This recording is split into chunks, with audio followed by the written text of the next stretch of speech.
wabarakatuh. Hamdan wa syukran lillah, amma ba'd. Salatu wassalamu ala Rasulillah sallallahu alaihi wa alihi washabihi wa mawalah. Pertama bersyukur selalu, kedua salawat jangan sampai lupa. Karena Allah sendiri yang nyuruh, malaikatnya juga disuruh, apalagi kita. Bahkan itu menjadikan kita bisa diterima di sisi Allah kalau kita meniru beliau Muhammad sallallahu alaihi wasallam. Kemudian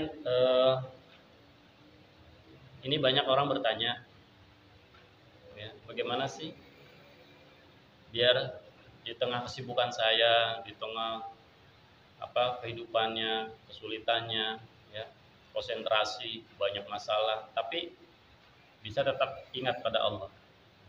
Atau sebaliknya, pas orang sudah enak, sudah nikmat, ya, sudah bahagia, sudah kaya lah, ini kadang sering lupa, ya. Akhirnya ya dia lupa, giliran lagi melarat dia rajin sholat duha, ya. Ingat, tapi bila sudah banyak duit lupa sama sholat duha, ya kan? Belum menjabat rajin baca ayat kursi, ya kan? Begitu dapat jabatan kursinya dapat, hilang ayatnya, lupa ayatnya. Maka bagaimana caranya? Sebetulnya sederhana sih, simpel ya. Karena banyak ayat itu bicaranya tentang mengingat.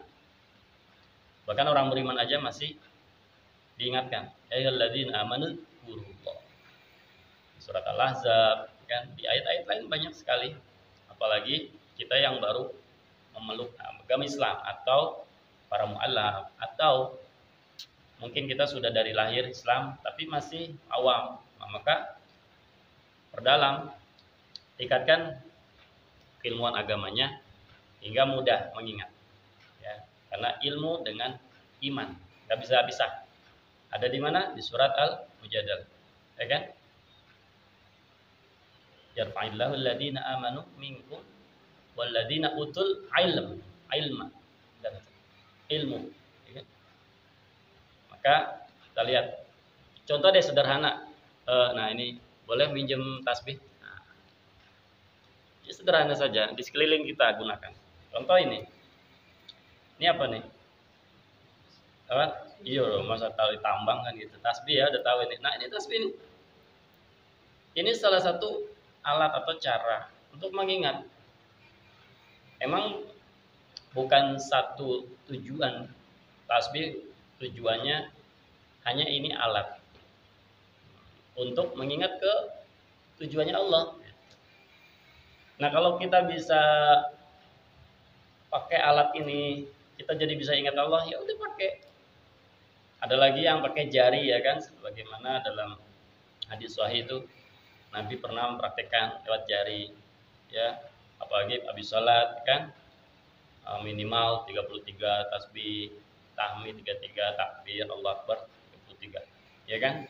Nah, di sini tuh 3, 4, 5, 6, 7, 8, 9, 10, 11, 12, 13, 14 dan seterusnya sampai setiap kerangka ini bernilai jumlahnya 33. Hadis sahih sebagaimana yang Rasul syariatkan.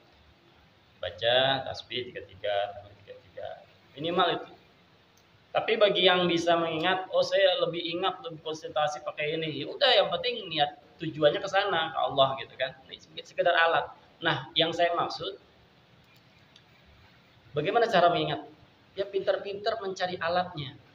Kadang setiap orang punya konsentrasi dan fokus berbeda. Mungkin ada yang bisa konsentrasi pakai alat ini gitu kan, tasbih, ya kan? Ya nggak ada salahnya. Yang penting nggak untuk nyabet orang gitu kan. Nah, malah ini tasbih, kalimat tasbih juga mengingatkan kita kalimat subhanallah. Namanya juga tasbih kan gitu. Ya kan? Sebetulnya sih bukan tasbih aja. Kalau tasbih berarti cuma subhanallah. Bisa untuk apa aja? Bisa istighfar, bisa tahmid, ya. Alhamdulillah, alhamdulillah gitu. Cuman orang banyak bilang tasbih.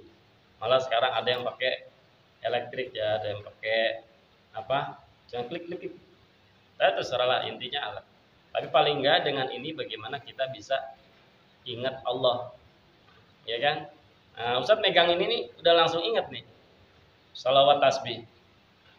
Subhanallah, alhamdulillah, wa la ilaha illallah, wallahu akbar, dan seterusnya. La haula wa la quwwata illa billahil aliyyil azim. Maka jadikan apa di sekelilingmu untuk mengingat Allah. Apalagi contoh, jam. Jam itu juga alat, ya kan? Padahal mah tujuannya bagaimana dia bisa tahu waktu, ya kan? Nah, sekarang sudah ada jam. Dulu zaman belum ada jam, akhirnya dengan melihat matahari, ya kan? Nah, terus apa lagi? Beduk, mengingat tanda waktu sholat. Itu alat-alat semua yang kita bisa gunakan untuk tujuan yang baik, ya kan?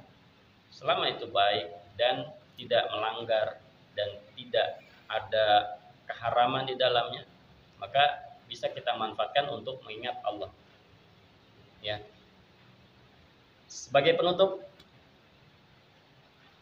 kondisi kehidupan, miskin atau kaya, ya kan selalu berpasangan dalam hidup ini, ada tinggi, ada rendah, ada besar, ada kecil, ya kan, ada putih, ada hitam, dan seterusnya. Nah, kalau dalam posisi lagi kaya, bagaimana biar ingat? Gunakan kekayaannya di jalan Allah, maka dia akan semakin ingat Allah. Dia dapat rezeki, berbagi, sedekah, ya. Kalau sudah sampai nisabnya, sudah sampai harus wajib zakat, mudah-mudahan kita ahli zakat semua, amin. Atau sebaliknya, naudzubillah misalnya ya, kita nggak berani kalau doa biar miskin, padahal Rasul berdoa biar miskin. Masya Allah ya, luar biasa. Ya, sampai beliau ditawarkan mau nabi atau rasul yang seperti apa, mau jadi rasul yang seorang raja atau yang hamba biasa saja. Beliau milih hamba biasa saja, makanya dalam Al-Quran disebutnya Abdul, ya kan? Apalagi bulan Rajab ini ada surat Al-Isra pakai kalimat Abdul, subhanalladzi asra bi abdi, enggak bi rasulihi atau bi nabiyhi, ya. Padahal titelnya banyak, kemuliaannya banyak, tapi beliau rendah, tawadhu sekali. Maka kalau dalam kondisi yang lagi rendah, lagi miskin, lagi susah, bagaimana mengingat Allahnya? Dengan sabar, ya, dengan sabar. Yakinlah Allah mentakdirkan sesuatu mesti yang terbaik buat hamba itu sendiri, ya kan? Pernah ingat kisah orang protes ketika dia berteduh di pohon yang besar, tapi ngelihat buahnya kecil. Biasanya apa tuh? Kayak pohon apa tuh? Pohonnya besar tapi buahnya kecil. Ya, misalnya buah apa? Ya, atau buah selain itu apa? Ceri apa? Pokoknya buahnya kecil. Akhirnya apa? Dia dalam hati protes. Kayaknya nggak pas banget ya. Ini rindang besar pohonnya, tapi buahnya kecil. Ternyata, ya, ini bisa kita ambil pelajarannya. Allah buat ketiduran, akhirnya terngantuklah, tersipu angin, ngantuk, ketiduran. Di saat itu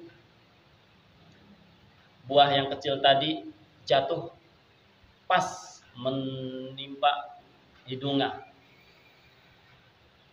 kepluk. Akhirnya terkaget, bangun, melihat buahnya mengenai hidung. Di saat itu apa? Allah ingatkan. Dia akhirnya langsung, ya Allah, alhamdulillah, ini kena hidung saya.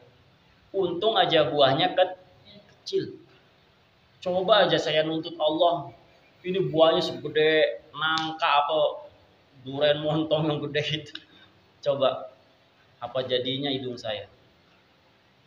Di saat itulah dia tidak mau suudzon dengan takdir Allah, dengan ciptaan di sekeliling. Maka jadikan apapun kondisi kita, lagi susah, lagi enak, pasti itu ada yang terbaik buat diri. Mudah-mudahan ini kita bisa mengambil hikmah, jadikan alat di sekeliling kita untuk mengingat Allah. Mudah-mudahan kita selalu ingat Allah dan kembali dalam keadaan ingat Allah dan ingat Rasul, sehingga kita dipertemukan dengan Allah dan Rasulullah SAW. Mudah-mudahan manfaat. Selamat. Assalamualaikum warahmatullahi wabarakatuh.